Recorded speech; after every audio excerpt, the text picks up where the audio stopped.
Trevisan, a gente vem passando por ultimamente, eu vou abordar contigo coisas mais específicas nessa conversa de hoje. Eu quero falar um pouco do genocídio em Gaza, quero falar um pouco da questão na Ucrânia, quero falar um pouco da questão da disputa no Mar do Sul da China com Taiwan e todas essas principais questões geopolíticas de uma forma mais ampla. Mas antes eu gostaria de te ouvir a respeito de uma forma mais geral, considerando o processo de mudança da governança global pelo qual o mundo vem passando há algum tempo já, mas me parece que ao longo dos últimos anos aí essa coisa ganha um caráter um pouco mais exponencial e a gente caminha por um certo nível, por um paroxismo, digamos assim, que você classifica talvez como uma nova Yalta, quando talvez China e Estados Unidos vão se reunir ali para decidir quem ocupa o quê e, assim, efetivamente definir como é que vai funcionar a governança global daqui para frente. Queria te ouvir um pouquinho a respeito disso, onde você acha que nós estamos nesse momento e para onde a gente está olhando em termos de horizonte no que diz respeito a esse novo processo de reorganização na forma como o poder é efetivamente exercido no mundo. Olha, essa pergunta é bem legal, né? Porque, na verdade, isso remete a gente, né, a fazer uma análise de, não é só, né, de como nós estamos, é principalmente de quem somos, né, em termos de disputa de poder. O que interessa não é só o processo, né? O que interessa, de certa forma, né, o que já aconteceu, né, o que está distribuído de poder. Né? Se a gente olhar para trás, né, nós temos. A gente costumava brincar, sabe, César? Sempre com 68, dizendo assim: era o ano que não acabou, lembra disso, né? Nós não sabíamos de nada, né? 2013, sim, é um ano que não acabou, né? A gente tem que olhar para 2013, né? E eu tenho uma teoria, é uma mera observação, né? Não chega nem a ser uma teoria, de que eu acho que a reeleição do presidente Obama, né, há vários livros sobre isso, principalmente nos Estados Unidos, provocou um acirramento, principalmente no pessoal de Nova York, na New Yorker especialmente, e em outros lugares também. Costa Leste toda. De certa forma, a reeleição inesperada do Obama, né, porque o contexto do Obama ser reeleito em 2008, a gente perde a referência, né? Parece que está muito lá para trás. 2008 ele foi eleito em novembro, depois de todo aquele caos de setembro de 2008. Então, foi um susto, tá bom, e o que se imaginava era o seguinte: olha, quem pegar esse abacaxi não vai durar muito, né? O problema é que o Obama não foi bem assim. Não foi esse o ritmo. Né? Não era de modo algum esperado que Obama fosse reeleito. Né? Eu acho que o establishment conservador americano não sonhava com essa ideia. Né? Ele sonhava com um presidente único, gestor da crise, para acalmar a situação de crise, que seria muito ruim. Não foi nada disso que aconteceu. Obama, de certa forma, gerenciou a crise, mas foi algo mais do que a gerência da crise. Né? Obama colocou em prática um soft power que os Estados Unidos não conheciam, sei lá, desde o Roosevelt, para dizer uma coisa assim mais ou menos clássica. Né? Ninguém acredita, eu acho que agora mais ninguém acredita mais que os Kennedys eles eram mansinhos e bonzinhos. Né? Eu acho que isso já passou. Né? Então, quando a gente olha para isso, o Obama é o cara que leu, de fato, Joseph Nye e praticava um soft power interno nos Estados Unidos e externo.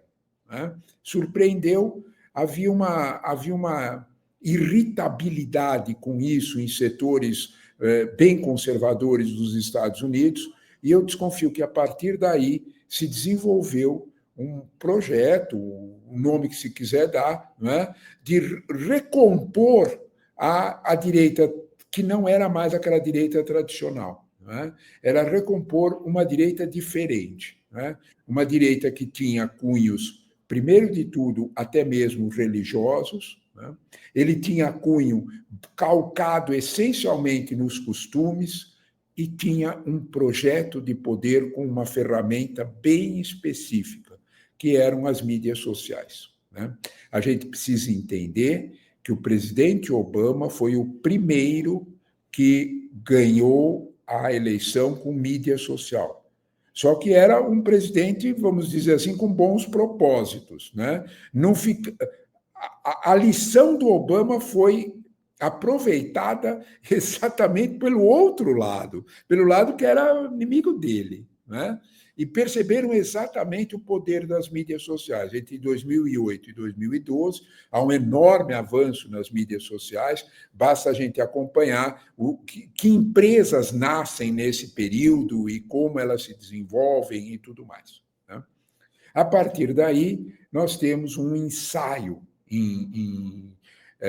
nesse processo de 2013, que é um ensaio forte. Eles imaginavam que derrotariam Obama na reeleição e perderam, né? A partir daí, há livros bastante contundentes sobre isso, né?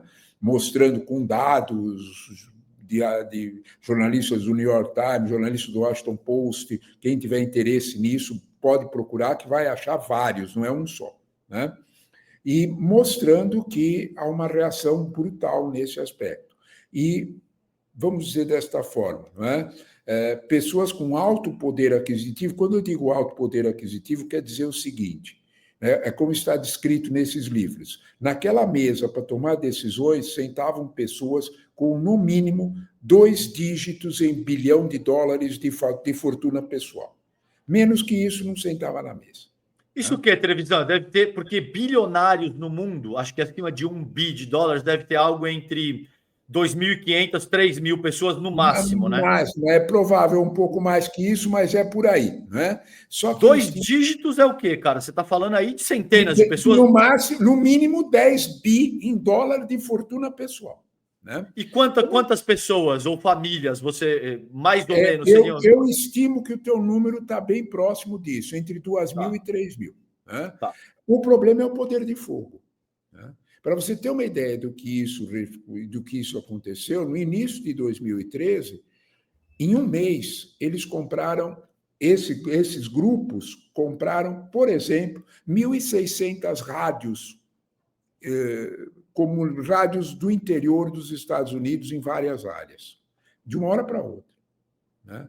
A partir daí, você tem, de fato, né, desenvolvido um projeto de organização, que é mídia social e tudo mais, que se desenvolve em 2013, que está não só nos Estados Unidos, mas está no mundo inteiro. Quem tiver qualquer curiosidade sobre isso, eu sempre brinco do mesmo jeito. Usa a mídia social para o teu lado, meu caro. Né? Dá um Google, né? E você vai ter uma surpresa como 2013 pegou fogo no mundo inteiro. Se alguém acha que foram só as passagens de ônibus aqui no Brasil, está meio enganado.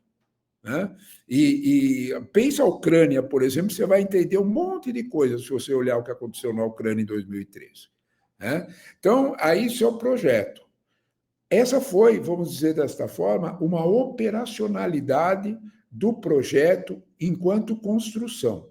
A ação do projeto foi 2016. Né? E eu convido, quem tiver curiosidade para acompanhar isso, por favor, assista a um documentário que tem no Netflix, tem em vários lugares, e tem 2 ou 3 streamings que tem, né? Que é Privacidade Hackeada, sobre a ação da Cambridge Analytica para que o Brexit... Aliás, hoje é um dia curioso, né? Porque hoje é um dia em que a Inglaterra pediu a volta para a União Europeia, está em silêncio, né? Está fazendo de coisa que não aconteceu, eles não querem provocar o leão, né? Sim, sim. Mas foi isso que aconteceu hoje. Né? Então, porque a Inglaterra está literalmente pedindo água. Né? A Inglaterra está numa situação financeira, econômica bastante complexa. Né? Então, é nesse processo que talvez a gente precise entender 2016, né? Que tem 2 marcas, que é o Brexit, em maio, né? Como sempre, as coisas acontecem primeiro na Inglaterra e depois no resto do mundo. Se alguém pensar em Beatles, está certo, mas se pensar em Margaret Thatcher, também. Né? As 2 coisas. Né? Então, e aí foi, claramente, o Brexit, que foi uma surpresa inacreditável. Aí sim era o uso mesmo das redes sociais. O Brexit foi feito convencendo uma classe média inglesa de que o National Health Service eles davam dinheiro para a Europa e, por isso, eles tinham atraso nas operações do National Health Service, coisas desse tipo. Era exatamente o contrário. A Europa é que dava dinheiro para fazer a gestão. Não importa a verdade. Né? 2016 é esse ano. Primeiro é a eleição do Brexit e o segundo é a surpresa. Né? Porque nem ele mesmo acreditava na vitória, ele não tinha plano de governo algum. Não porque não quisesse, porque ele não acreditava na vitória. Né? Achava que seria impossível a vitória em relação à única personagem do staff dele que jogava com a vitória era o Steve Bannon. O resto não jogava. O resto jogava como um projeto para outra eleição. Né? E Trump ganhou a eleição. Né? A gente precisa medir que foi bem medido, bem estruturado. A partir daí, nós temos uma surpresa no mundo, que é um giro. Né? Que é um giro geopolítico, que é um giro tecnológico, e a gente precisa entender que aí você tem o início de um confronto efetivo com a China. Né? Porque a China é muito bem informada, acho que todo mundo supõe isso. Né? Claro. Quando ela não foram só os jornalistas de Nova York que tomaram ciência dessas mudanças. Né? Os chineses perceberam isso com muita clareza. Né? E, a partir daí, eles, principalmente pela crise de 2008, eles se desligaram e deixaram de ser aliados dos Estados Unidos para serem competidores, principalmente na guerra tecnológica, principalmente em alta tecnologia. De novo, o Google. Né? Dá lá um Google e você vai ter uma surpresa, que você vai ver que de 2012, 2013 é o ano de nascimento do Alibaba, do Tencent, do WeChat, das grandes conglomerados chineses de tecnologia. A partir daí, acabou aquela aliança kirchneriana, aquela aliança do Kissingeriana, né? Lá entre Estados, desde os anos 70, entre Estados Unidos e China, e, de alguma forma, começa uma competição. Então, você tem uma direita organizada, com um projeto que tem a ver com costumes, que tem a ver com religião, e que como ponta de lança, e tem a ver com uma multiplicação da concentração de renda no mundo. Isso não adianta a gente, né, não perceber isso, porque seria ingênuo. Né? Só que os chineses fizeram o projeto deles. Né? A partir desse mesmo processo, os chineses perceberam o jogo e fizeram o projeto deles.